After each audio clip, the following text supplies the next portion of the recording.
Yeah, I see exactly what you mean by the Southern rock influence on that one specifically. Because I've heard you say that before and I didn't really get it. But yeah, for some reason, this one really hit me. Yeah. It reminds me of a couple of bands from around our area, sunny Austin, Texas. Have you ever heard of Eagle Claw or Greenbeard? No. Okay, they're both very good. Little known, but they kind of do this sort of style. I'll send them to you after the fact. They're sick, and if they're in your area, go check them out. Sounds good. Yeah, they really give you just that like, groovy, slow, just like awesome, riff styles, and it just really highlights that whole sludge feeling. And this new album definitely lived up to it. So you can just get in that good jam. Get in that good groove. This sounds like something that I should do some blacksmithing to, and I don't even know how to blacksmith, but I feel like if I was going to be hammering something, this is like the right tempo, Mm-hmm. Yeah. They definitely, sludge and doom definitely go pretty hand in hand with each other. I just feel like sludge is a little less of just like droning kind of riffs. Right. You get more action out of it. So I think you can definitely, it's one that not necessarily, like you were saying, being background music all the time. Like I think with sludge, you can still just get down. There's a melody. It's just very slow. Cool. I'm looking forward to these guys. This is sick. All right.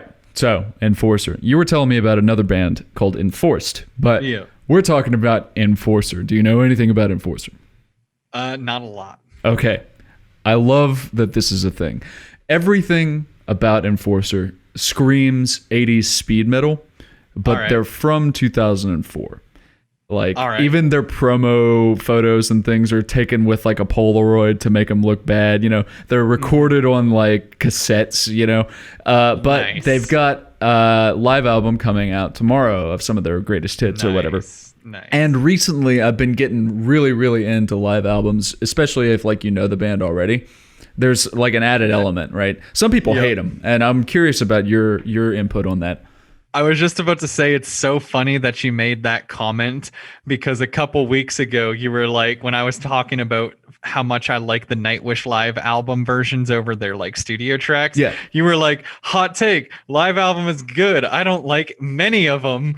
And now you're like, I've been getting really into live albums. Well, I mean, yeah. The thing is, there's a way that there's some bands that add elements, and then there's some bands that just kind of like record themselves live, if that makes any sense. If there's a lot of crowd interaction, if there's a lot of like improv, if there's a lot of additional value that is in the live album, then you can't really get that from like a studio thing sometimes. Right. But it definitely helps to know the band a lot before you go in. Sure. Yeah. That said, I love these guys because they're just ridiculous and they know it. Yeah. And I do love when bands do like that throwback style where they're like, we're trying to be like the band from the 80s, but they commit so hard. Like you said, they actually shoot on a Polaroid and try to do like old school promos that way, where it's like, we're not just ripping off the music, we're ripping off everything. And you love that aesthetic, because like I was listening to shout out to Punk Rock MBA. He had Chase, the vocalist of God, why am I so bad at names tonight?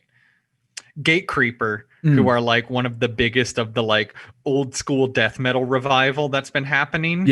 And he, whenever he would do like flyers for like shows, for like promotions, for the live stream they were doing, everything, he went so much of the extra mile that he would actually print things out and Xerox them. Oh, wow. So that it would get like the official look. So that he would like literally Xerox something, print it old school, scan it in again, so that everything had that old school thing. And it was like, God, how do I make this look old school? Well, instead of trying to mess around in Photoshop forever, I could literally just print it and Xerox it. Just do it. Yeah, it's cool. So- I love that aesthetic.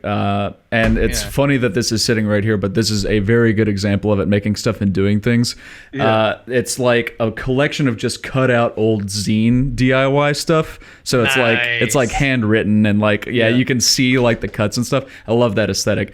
That said, awesome. I do want to say Enforcer, the big difference between somebody like these guys and somebody like Steel Panther, who is like a cartoon, is that these guys are trying to perfect the thing instead of make fun of it. Right. It's not a parody. They're actually just trying to live it. Right. Yeah. Let's take a listen just real quick. And this is live, obviously. But yeah. Anyway.